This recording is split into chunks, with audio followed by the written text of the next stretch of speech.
As you like ইট, যেমনটা তুমি পছন্দ করো। স্থান কাল নির্বিশেষে আমরা সবাই এমন গল্পই পছন্দ করি যার শেষে সব কিছু ঠিক হয়ে যায়, মন্দ মানুষ ভালো হয়ে যায়, ভালো মানুষ প্রাপ্য ফিরে পায়, আর হাজার বাধা পেরিয়ে দিনের শেষে সত্যিকারের ভালোবাসাই বিজয়ীর শেষ হাসি হাসে। শেক্সপিয়র এই সার সত্যটি ভালো রকম জানতেন, তাই তার সময়ের দর্শক ও তার ভবিষ্যতের দর্শক পাঠকের মনোরঞ্জনের জন্য রচিত তার রোম্যান্টিক কমেডির এরকম ইঙ্গিতবহ নামকরণ as you like it. So hello everyone, welcome to my channel excel in English. আজ আমরা ক্লাস 11-এর সিলেবাসে র্যাপিড রিডারের অন্তর্ভুক্ত অ্যাজ ইউ লাইক ইট গল্পটির সামারি পড়তে চলেছি ও কিছু ইম্পর্টেন্ট লাইন্সের মানেও বুঝে নেব একই সাথে। আমরা গল্পের আকারে পড়লেও এটি আসলে একটি 5 অঙ্কের নাটক। As you like it is a pastoral comedy. Comedy কথাটি শুনেই বুঝতে পারছো এর একটি হ্যাপি এন্ডিং থাকছে, এবং প্যাস্টোরাল বলতে বোঝায় গ্রামীণ পরিবেশ যা সহজ সরল মেষপালক ও প্রাকৃতিক সৌন্দর্যকে ঘিরে আবর্তিত হয়। এই নাটকের বেশিরভাগ জুড়ে থাকছে ফরেস্ট অফ আর্ডেন, একটি কাল্পনিক বন যার প্রাকৃতিক সৌন্দর্য ও সরল মনের মানুষ এই নাটকের সম্পদ। এই বনটির নির্মল সুন্দর পরিবেশে কিছু মানুষের মনের মধ্যেও কিরকম অদ্ভুত পরিবর্তন নিয়ে আসছে তা আমরা গল্পটি পড়লেই বুঝতে পারবো। এটি উইলিয়াম শেক্সপিয়র লিখেছেন আনুমানিক 1599-এ এবং এটি প্রথম প্রকাশিত হচ্ছে 1623-তে বই ফার্স্ট ফোলিওতে। অ্যাজ ইউ লাইক ইট গল্পের আকারে প্রকাশিত হচ্ছে টেলস ফ্রম শেক্সপিয়র নামক ছোটদের জন্য লেখা একটি গল্পের বই, যেটি চার্লস এবং মেরি ল্যাম্ব দু ভাই বোন লিখছেন 1807-এ। এই বইটিতে শেক্সপিয়রের আরও 20টি নাটকের গল্পরূপ থাকছে। এবার আমরা দেখে নেব এই গল্পের প্রধান চরিত্র কারা। গল্পের কেন্দ্রে দুটি পরিবার। প্রথম পরিবারের বড় ভাই হচ্ছেন ডিউক সিনিয়র। ফ্রান্সের একটি রাজ্যের শাসক তিনি। একটি ছোট রাজ্যের সার্বভৌম শাসককে ডিউক বলা হতো। এই ডিউক সিনিয়রের কিন্তু আলাদা কোনো নাম নেই। সিনিয়র শব্দটির অর্থ জ্যেষ্ঠ বা বরিষ্ঠ, এটি তার নাম নয়। তার ছোট ভাইয়ের অবশ্য একটি নাম আছে, তার নাম হলো ফ্রেডরিক। এই ছোট ভাই ফ্রেডরিক তার বড় দাদা ডিউক সিনিয়রকে সিংহাসনচ্যুত করে এই রাজ্যের বর্তমান ডিউক। দুই ভাইয়ের একটি করে কন্যা, ডিউক সিনিয়রের মেয়ে রোজালিন্ড এবং ডিউক ফ্রেডরিকের কন্যা সিলিয়া। এই দুই কাজিন সিস্টার্স কিন্তু দুজন দুজনকে খুবই ভালোবাসে এবং তারা একে অপরের সবথেকে কাছের ও বিশ্বস্ত বন্ধু। এই পরিবারের ছোট ভাই যেখানে বড় দাদাকে বঞ্চিত করে শত্রুর মতন ব্যবহার করছে, এই রাজ্যের অপর একটি পরিবারের দুই ভাইয়ের সম্পর্কের মধ্যেও সেই একই রকম শত্রুতা এই গল্পে আমরা দেখতে পাবো। এই দ্বিতীয় পরিবারটিতে ডিউক সিনিয়রের বন্ধু প্রয়াত স্যার রোল্যান্ড ডি বয়েজের দুই পুত্র অলিভার ও অরল্যান্ডো। এখানে বড় ভাই অলিভার তার ছোট ভাই অরল্যান্ডোকে হিংসা করে এবং শুধু সম্পত্তির মালিকানা থেকে নয়, তাকে পৃথিবী থেকেই সরিয়ে দেওয়ার পরিকল্পনা করে। আর একটি গৌণ চরিত্র আছে এখানে, দ্যাট ইজ অ্যাডাম, যে এই পরিবারের বহু পুরনো বিশ্বস্ত চাকর, যে অরল্যান্ডোকে খুব ভালোবাসে। এই দুই পরিবারের সদস্যদের মধ্যে সংঘাত, হিংসা, প্রেম, ভালোবাসা এই নিয়েই আমাদের আজকের গল্প অ্যাজ ইউ লাইক ইট, যেমনটা তুমি পছন্দ করো। এই গল্পের শুরু হয় বহুকাল পূর্বে। ফ্রান্স দেশটি যখন কতকগুলি রাজ্যে বিভক্ত ছিল, যেই রাজ্যগুলিকে বলা হতো ডিউকডম এবং সেই রাজ্যের শাসককে বলা হতো ডিউক। সেরকম একটি রাজ্যের ডিউককে তার ছোট ভাই ফ্রেডরিক সিংহাসনচ্যুত করে নির্বাসিত করেছিল। ডিউক সিনিয়র তখন তার বিশ্বস্ত কিছু অনুগামীদের সাথে নিয়ে একটি বনে বসবাস করছিলেন, যেই বনটির নাম ছিল ফরেস্ট অফ আর্ডেন। এই বনে তারা রবিনহুডের মতন জীবন যাপন করছিল। এবার এই রবিনহুডের গল্প তোমরা হয়তো অনেকেই শুনে থাকবে। রবিনহুড ছিল ইংল্যান্ডের একজন কিংবদন্তি ডাকাত, যে অত্যাচারী বড়লোকদের কাছ থেকে লুট করে সেই লুটের ধন সম্পত্তি গরিবদের মধ্যে বিতরণ করে দিত। সে শেরউড ফরেস্টে তার সঙ্গী সাথীদের নিয়ে থাকতো এবং তার এই গ্রুপ অফ আউটলস, তার যে সঙ্গী সাথীর দল ছিল, তাদেরকে বলা হতো মেরি মেন। তো এই রবিনহুডের মতনই আনন্দে দিন যাপন করছিল ডিউক সিনিয়র ও তার অনুগামীর দল ফরেস্ট অফ আর্ডেনে।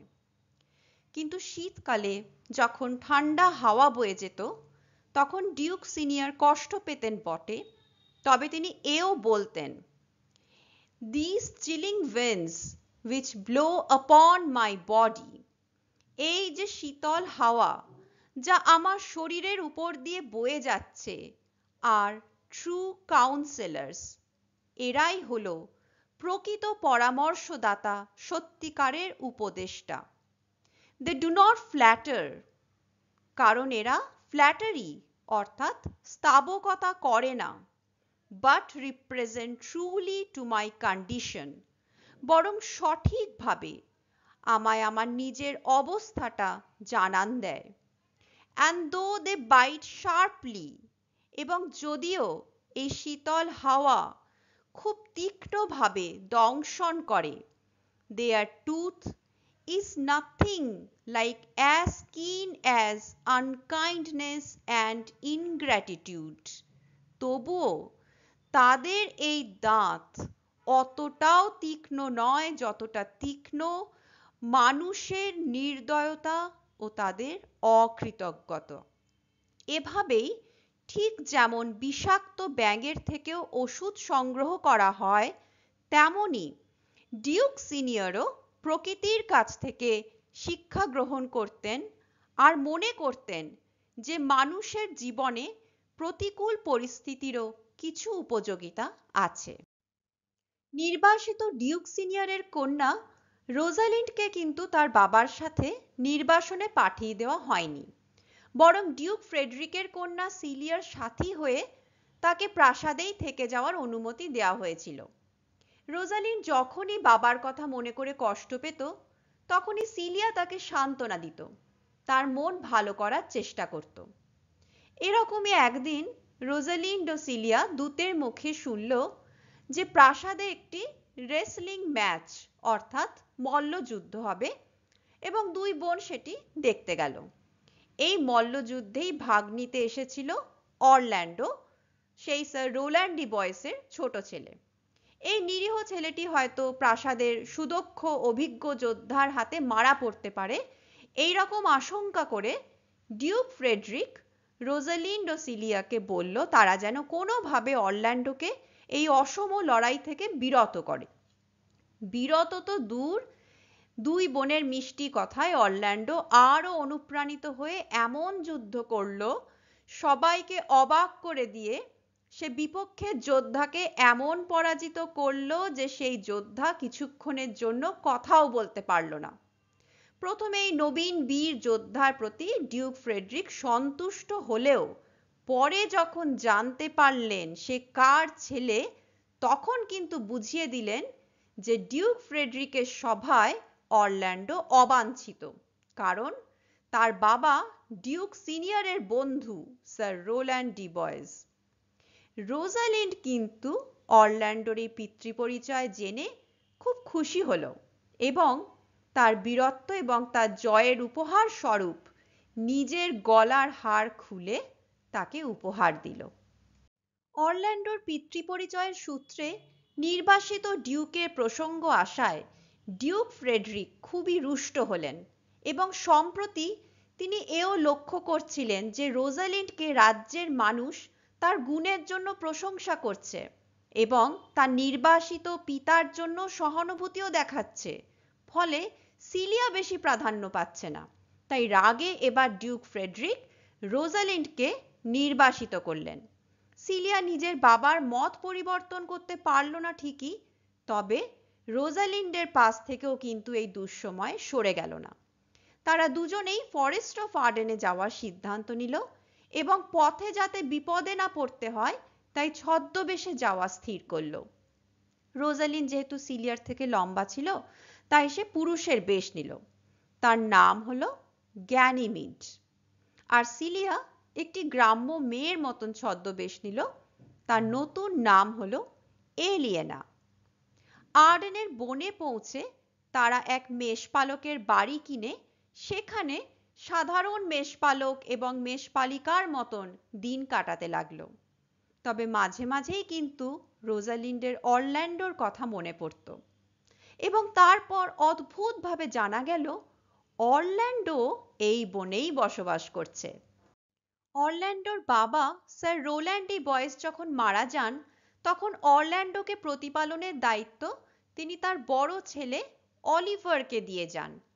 কিন্তু অলিভার অরল্যান্ডোর পড়াশোনা ও প্রতিপালন কোনোটাই করেনি।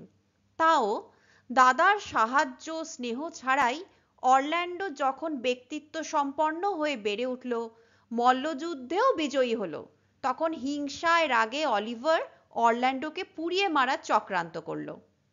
তাদের পরিবারের অনেক আগেকার পুরনো চাকর অ্যাডাম যখন এই চক্রান্তের ব্যাপারে জানতে পারল, সে সঙ্গে সঙ্গে অরল্যান্ডোকে সতর্ক করল এবং তার সারা জীবনের সঞ্চয় 500 ক্রাউন্স অর্থাৎ 500 স্বর্ণ মুদ্রা অরল্যান্ডোকে দিল এবং এরপর তারা দুজনেই প্রাণ বাঁচাতে পালিয়ে গেল। কোথায়? সেই ফরেস্ট অফ আর্ডেনে। আর্ডেনের বনে ক্লান্ত ক্ষুধার্ত অবস্থায় অরল্যান্ডো অ্যাডামকে একটি গাছের ছায়ায় বসিয়ে খাবারের সন্ধানে বেরিয়ে অদ্ভুতভাবে পৌঁছে গেল ডিউক সিনিয়র ও তার সঙ্গীদের আস্তানায়। তখন তারা খেতে বসেছিল। অরল্যান্ডো প্রথমে তরবারি বের করে সেই খাবার ছিনিয়ে নিতে চাইল। খিদের জ্বালায় তার মাথা ঠিক ছিল না। কিন্তু ডিউক সিনিয়র যখন অরল্যান্ডোর সব কথা শুনলেন, তিনি স্বেচ্ছায় শুধু যে খাবারের ভাগ দিলেন তাই নয়, অরল্যান্ডোর পিতৃপরিচয় জেনে তিনি অরল্যান্ডো ও অ্যাডাম দুজনকেই নিজের আশ্রয়ে নিজের সাথে রেখে দিলেন। তাহলে দেখা যাচ্ছে সব প্রধান চরিত্র একই সময় একই স্থানে এসে পৌঁছচ্ছে। খেয়াল করবে, এরকম হ্যাপি কোইন্সিডেন্স বা সুখময় সমাপতন শেক্সপিয়ারিয়ান কমেডির অন্যতম বৈশিষ্ট্য। প্রেমে পড়ে কবিতা শুধু বাঙালিই লেখে এমন নয়, কিন্তু পৃথিবীর সব জায়গায় সব যুগের মানুষই লেখে। আমাদের অরল্যান্ডো এর ব্যতিক্রম নয়। সে আর্ডেনের বনে গাছের বাকলে বা ছালে রোজালিন্ডের নাম খোদাই করে রাখত, তাকে উদ্দেশ্য করে কবিতা লিখে রাখত। বনের মধ্যে ঘুরে বেড়ানোর সময় এগুলো চোখে পড়ে গ্যানিমিড ও এলিয়েনার, অর্থাৎ ছদ্মবেশী রোজালিন্ড ও সিলিয়ার। তারা যখন অবাক হয়ে ভাবছে এইসব কার কীর্তি, তখন তাদের দেখা হয়ে গেল অরল্যান্ডোর সাথে। ছদ্মবেশে থাকার কারণে গ্যানিমিড ও এলিয়েনা আসলে যে কে তা অরল্যান্ডো না চিনতে পারলেও অরল্যান্ডোকে কিন্তু তারা সহজেই চিনতে পারল, কারণ সে রোজালিন্ডের উপহার দেওয়া সেই হারটি পরেছিল। এরপর রোজালিন্ড অরল্যান্ডোকে নিয়ে একটি মজার খেলা শুরু করলো।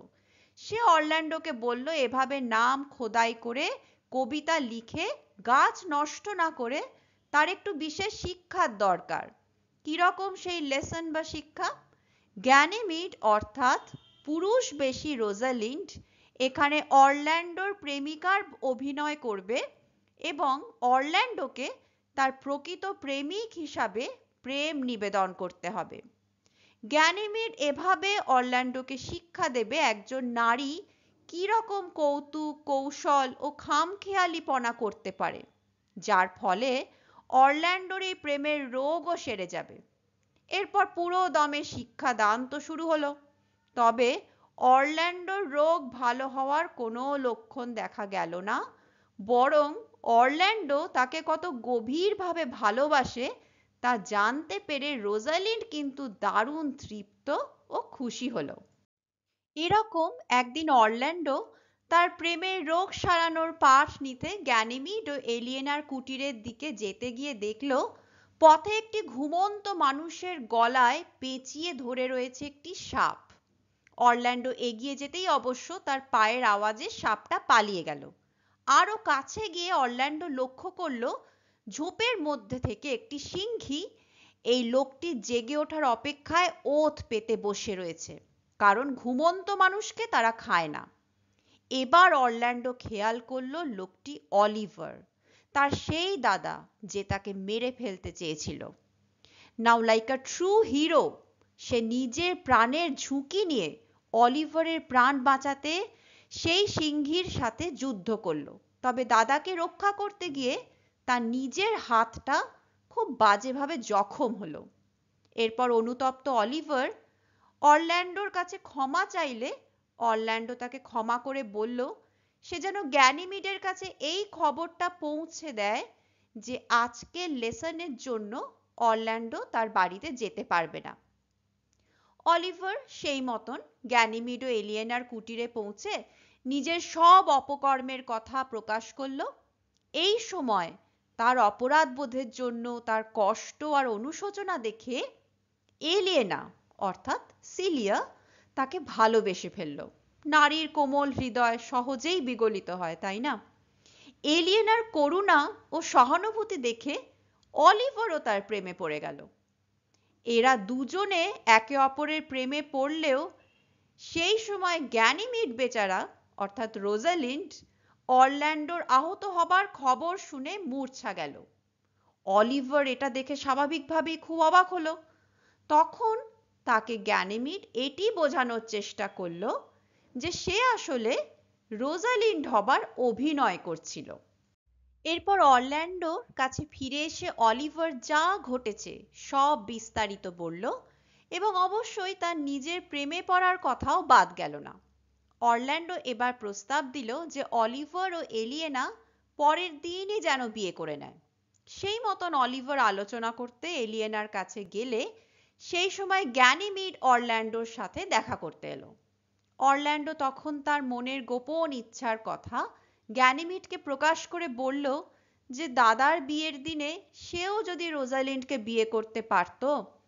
গ্যানিমিডের তো এই প্রস্তাব খুব ভালো লাগলো। সে জানালো জাদু বলে সে রোজালিন্ডকে এনে হাজির করবে এবং অরল্যান্ডো যখন সত্যিকারই রোজালিন্ডকে ভালোবাসে তখন তার সাথেই অরল্যান্ডোর বিয়ে হবে। এরপরে দ্য রেভিলেশন, সেই সত্যের উদ্ঘাটন। বিয়ের দিনে দুই বোন তাদের ছদ্মবেশ ত্যাগ করে নিজেদের আসল বেশে সবার সামনে এলো। ডিউক সিনিয়র নিজের মেয়েকে ফিরে পেয়ে আনন্দে কেঁদে ফেললেন এবং সকলকে প্রাণ ভরে আশীর্বাদ করলেন। আর্ডেনের বনে দুটি প্রেমিক যুগলের বিবাহ সুসম্পন্ন হলো। তাতে রাজকীয় জাঁক জমক আড়ম্বর না থাকলেও যে প্রচুর আনন্দ ছিল তা কল্পনাও করা যায় না। আনন্দে সবাই যখন ভাবছে এর বেশি কি চাওয়ার থাকতে পারে, তখন এক দূত এসে ডিউক সিনিয়রকে খবর দিল যে তার রাজ্য তাকে ফিরিয়ে দেওয়া হয়েছে। হয়েছিল কি, সিলিয়া পালিয়ে আসায় ও বহু ভালো মানুষ ডিউক সিনিয়রের সঙ্গী হওয়ায় রাগে ডিউক ফ্রেডরিক এক বিশাল সেনাবাহিনী নিয়ে দাদাকে হত্যা করতে আর্ডেনের বনে আসছিলেন। কিন্তু পথে এক সাধুর সাথে দেখা হয়ে যাওয়ায় তার মনে বিশাল পরিবর্তন আসে। যাবতীয় জাগতিক আকর্ষণকে ত্যাগ করে তিনি সাত্ত্বিক জীবন কাটাবেন বলে স্থির করেন। তাই ডিউক ফ্রেডরিক এবার তার দাদাকে তার প্রাপ্য রাজ্য ফেরত দিয়ে নিজে কোনো মঠে চলে যেতে চান। এরকম একটা খবর যতটা আনএক্সপেক্টেড অর্থাৎ অপ্রত্যাশিত ততটাই ওয়েলকাম অর্থাৎ সাদরে গ্রহণীয়। তাই বিয়ের আনন্দ উৎসবকে আরো প্রাণবন্ত ও মুখরিত করে তুলল এই সুসংবাদটি। সিলিয়া রোজালিন্ডকে অভিনন্দন জানালো ও ডিউক সিনিয়র ফাইনালি সুযোগ পেলেন তার সেই বিশ্বস্ত অনুগামীদের পুরস্কৃত করার যারা তার দুর্দিনে তার সাথে ছিল, এবং তার যোগ্য অনুগামীরাও এবার সসম্মানে তাদের লফুল ডিউক অর্থাৎ বৈধ শাসকের সাথে তার প্রাসাদে ফেরার সুযোগ পেয়ে খুবই সন্তুষ্ট ও খুশি হলো। অ্যাজ ইউ লাইক ইটের সামারির আলোচনা আমাদের এখানেই শেষ হচ্ছে। আশা করি এই গল্পটি সবাই বুঝতে পেরেছ। এই ভিডিওটি যদি ভালো লেগে থাকে তাহলে এই ভিডিওটি লাইক করো, বন্ধুদের সাথে শেয়ার করো এবং চ্যানেলটি সাবস্ক্রাইব করো। সবাই ভালো থেকো। বাই।